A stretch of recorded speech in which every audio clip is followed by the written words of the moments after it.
ओम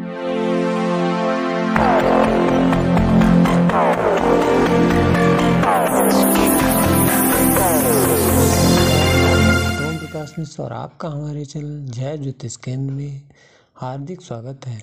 आइए जानते हैं दर्पण को किस दिशा में लगाने से हमें सुख समृद्धि की प्राप्ति हो सकती है। दर्पण को किस दिशा में लगाना वास्तुशास्त्र के अनुसार उपयुक्त होता है और हमारे लिए लाभप्रद सिद्ध होता है। तो दर्पण को उत्तर दिशा, पूर्व दिशा या उत्तर पूर्व कोने में लगाना चाहिए। अब जानते हैं इसका कारण क्या है। तो उत्तर दिशा से उपलब्धियां आती हैं। उत्तर दिशा उपलब्धि की दिशा है। यदि हम उत्तर दिशा में दर्पण लगाते हैं तो यह हमारे लिए उपयुक्त रहता है। दूसरा, पूर्व दिशा में अपॉर्चुनिटी, पूर्व दिशा से प्राणिक ऊर्जाएं आती हैं। तो यदि हम इन दिशाओं में दर्पण लगाते हैं तो यह हमारे लिए लाभदायक सिद्ध होता है। इसके विपरीत यदि हम इनकी विपरीत दिशाओं में दर्पण लगाते हैं तो वह पॉजिटिव ऊर्जाएं, उत्तर दिशा से आने वाली उपलब्धियों की ऊर्जाएं और पूर्व दिशा से आने वाली प्राणिक एनर्जी रिफ्लेक्ट हो जाती है। इसलिए हमें इन्हीं तीन दिशाओं में दर्पण लगाना चाहिए।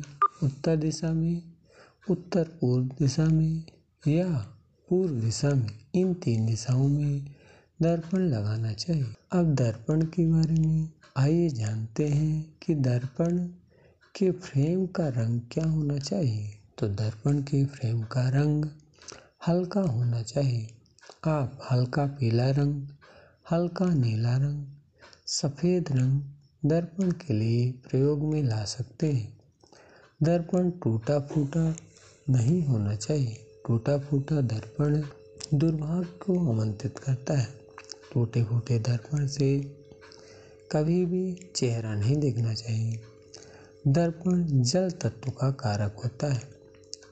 इसलिए भी दर्पण को उत्तर या पूर्व दिशा में लगाना हमारे लिए शुभप्रद होता है, क्योंकि उत्तर दिशा जल तत्व की दिशा है, पूर्व दिशा वायु तत्व की दिशा है। इसलिए भी इन दिशाओं में दर्पण को लगवाना हमारे लिए उपयुक्त रहता है, लाभदायक रहता है।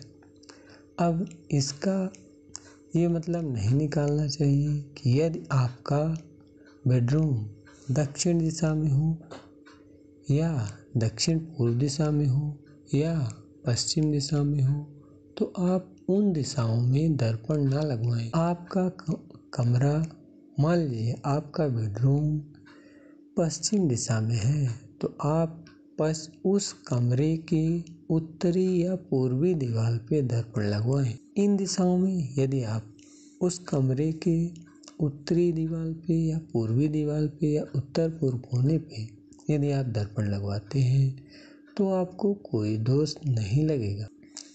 अब आइए जानते हैं दर्पण का महत्व। तो दर्पण का जीवन में बहुत महत्व है।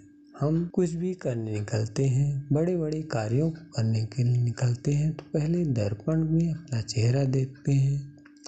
दर्पण से सजते संवरते हैं। औरतें दर्पण के द्वारा ही अपना श्रृंगार करती हैं।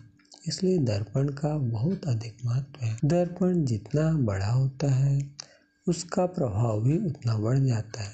दर्पण में यह क्षमता होती है, वह किसी भी ऊर्जा को बढ़ा देता है। दर्पण की एक यह भी खासियत है कि दर्पण निगेटिव एनर्जी को रिटर्न कर देता है और पॉजिटिव एनर्जी को इनहेंस कर देता है। यदि आप दर्पण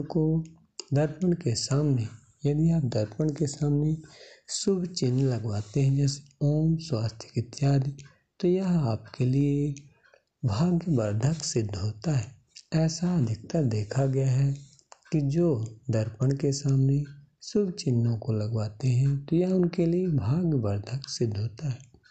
दर्पण का फेंग शुई में एक और भी प्रयोग बतलाया गया है कि यदि आप नेगेटिव एनर्जी को रिटर्न करना चाहते हैं तो अष्टकोणिक दर्पण, जिसे फेंग शुई की भाषा में पाककुआं दर्पण कहा जाता है, उसे लगवाते हैं और उससे नेगेटिव एनर्जी रिटर्न हो जाती है। तो दर्पण का वास्तुशास्त्र में बहुत महत्व है, इसलिए दर्पण को सोच समझ कर लगवाना चाहिए। दर्पण के फ्रेम में हल्के रंगों का प्रयोग करना चाहिए, जैसे हल्का नीला, हल्का पीला, सफ़ेद रंग। इन रंगों का प्रयोग करना चाहिए। दर्पण का फ्रेम जैसे ही टूट जाए तो उसे तुरंत परिवर्तित करवा देना चाहिए। दर्पण को कभी भी गंदा नहीं होने देना चाहिए। गंदा होने से पहले दर्पण को साफ कर देना चाहिए। बेडरूम में दर्पण के अशुभ मानने का कारण यह है कि दर्पण हमारे कुछ अंगों को ही दिखाता है। जैसे यदि हमारे सिर के सामने दर्पण है तो केवल हमारा सिर दिखता है और अंग नहीं दिखते। इसलिए बेडरूम में दर्पण यदि है तो आपको दर्पण को रात में ढक देना चाहिए, तो आपके लिए वह दर्पण किसी भी स्थिति में अशुभ फल नहीं दे सकेगा। आपका हमारे चैनल में आने के लिए और हमारा वीडियो देखने के लिए हृदय से धन्यवाद। यदि हमारी बातें हमारा चैनल पसंद आए तो आप इसे सब्सक्राइब, लाइक और शेयर करें।